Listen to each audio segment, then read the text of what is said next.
नमस्कार साथियों, स्वागत आप सभी का।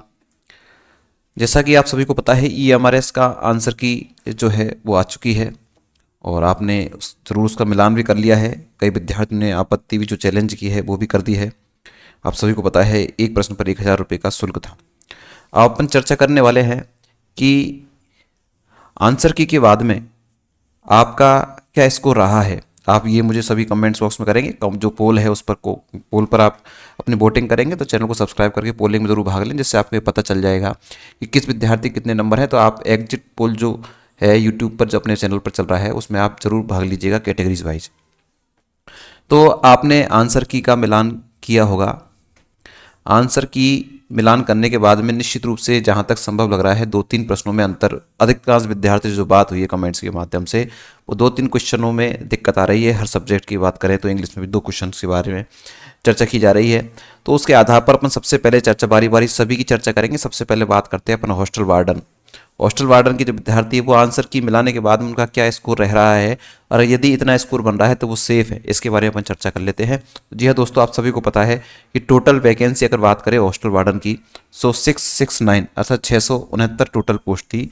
आपको ये भी पता है कि इस पोस्ट पर 6,10,000 विद्यार्थियों ने फॉर्म अप्लाई किया था और इसमें जो अपियर थे लगभग 46% जो विद्यार्थी थे उन्होंने इस एग्जाम को दिया था। जबकि इसमें जो टोटल में आपको बता दूं कितने विद्यार्थी बैठे थे, 2,80,000 के आसपास विद्यार्थियों की संख्या इसमें बैठी थी। 2,80,000 के आसपास विद्यार्थियों की संख्या इसमें बैठी थी। तो लगभग आपका कंपटीशन इनसे है और इसमें भी से भी तैयारी करने वाले कितने थे इसका पता आंसर की से चला गया है कि आंसर की में कितने विद्यार्थियों का स्कोर क्या क्या रहा है। जो विद्यार्थी 110 115 के आसपास बता रहे थे वो विद्यार्थी 80 और 90 के बीच में आ चुके हैं मित्रों। तो कट ऑफ का दायरा आपको पता है कितना कैसे नीचे गिरना है, वो अभी आपको बताता हूं कि इतने विद्यार्थी इस नंबर पर सेफ अपने आप को महसूस कर सकते हैं। तो मात्र 46% इसकी उपस्थिति रही थी। 2,80,000 विद्यार्थियों इस एग्जाम में बैठे थे, जबकि एग्जाम फॉर्म 6,10,000 विद्यार्थियों ने इसका फॉर्म अप्लाई किया था। अगर बात करें अपन एवरेज की बात करें कि एवरेज आंसर की के बाद में एवरेज जो नंबर हैं वो कितने आ रहे हैं, तो लगभग 80 से 90 के बीच में, लगभग 80 से 90 के बीच में उसके एवरेज नंबर, लगभग अधिकांश विद्यार्थियों के 80 से 90 के बीच में एवरेज नंबर आ रहे हैं। अगर आप इस जोन में हैं तो किस जोन में किस कैटेगरी के अनुसार कितनी आपकी जो कंपटीशन है वो क्या रह सकता है उसके ऊपर चर्चा कर लेते हैं। साथियों, अगर आप यूआर कैंडिडेट से हैं अर्थात जनरल विद्यार्थी हैं, जनरल कैटेगरी के अंतर्गत आते हैं, तो लगभग आप 90 से 92 अर्थात 90-92 के आसपास अगर आपका स्कोर है तो आप सेफ जोन के अंतर्गत हैं। इसी के साथ मैं चर्चा करूं ओबीसी की। ओबीसी में अगर आपने ओबीसी में भी आप ईडब्ल्यूएस की बात करें, ओबीसी की बात करें, लगभग एक जैसा ही है। यहाँ जो संभावनाएं रह रही हैं 88 के आसपास, चाहे मैं ओबीसी की बात करूँ चाहे ईडब्ल्यूएस की बात करूँ, ये इतना इसका स्कोर रह सकता है। और एससी के जो विद्यार्थी है, एससी के विद्यार्थी लगभग 81 के आसपास हैं। एससी के विद्यार्थी 80 और लगभग 80 के आसपास है वो एसटी के विद्यार्थी। ये अगर आपका स्कोर है, मेल की बात कर रहा हूँ मैं, मेल में अगर आपका ये स्कोर है तो आंसर की मिलान करने के बाद में आपत्ति आपने निश्चित रूप से लगाई होगी जहां आपको शंका है। तो जिन विद्यार्थियों ने आपत्ति लगा दी आपको पता चल चुका होगा, तो बार बार अपने पैसे फिजूल उसमें खर्च नहीं करें। तो यहाँ हॉस्टल वार्डन के लिए ये स्कोर अगर आपका है तो आप एक सेफ जोन के अंतर्गत आते हैं।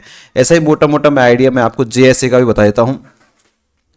जेएसए में भी आपको पता है कि जेएसए के जो फॉर्म थे वो भी लगभग 259 पोस्ट इसकी थी और इसमें लगभग 3 लाख और कुछ फॉर्म इसमें अप्लाई हुए थे, जिसमें से 1,45,000 विद्यार्थी इस कंपटीशन में शामिल हुए थे, इस एग्जाम में बैठे थे।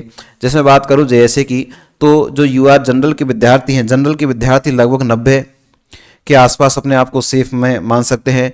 ओबीसी और ईडब्ल्यूएस की बात करें, ओबीसी और ईडब्ल्यूएस की बात करें तो लगभग 83 के आसपास ये विद्यार्थी 83, 84, 85 के आसपास यहाँ ये माने जाएंगे।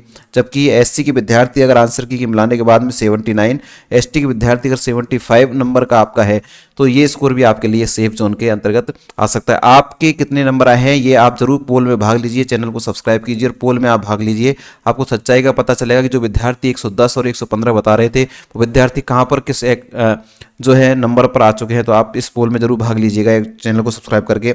साथ में और जो जैसे अभी नेक्स्ट वीडियो में आपको टीजीटी के बारे में बताने वाला हूं, टीजीटी का क्या स्कोर रहा है अलग अलग सब्जेक्ट के अनुसार। तो आप चैनल से जुड़े रहें, पल पल की अपडेट के लिए आप इस चैनल से जुड़े रहें। साथ के साथ में DSSB की जो वैकेंसी है उसमें एनटीटी और जो आपका पीजीटी है वो पोस्ट आई, उसके लिए अगर आप एलिजिबल हैं तो निश्चित रूप से इस चैनल से पेडागोजी पढ़ने के लिए आप जुड़ सकते हैं। तो आप सभी ने इसको क्लास को देखा, आप सभी का धन्यवाद। साथ में आप सभी को शुभकामनाएं। Thank you.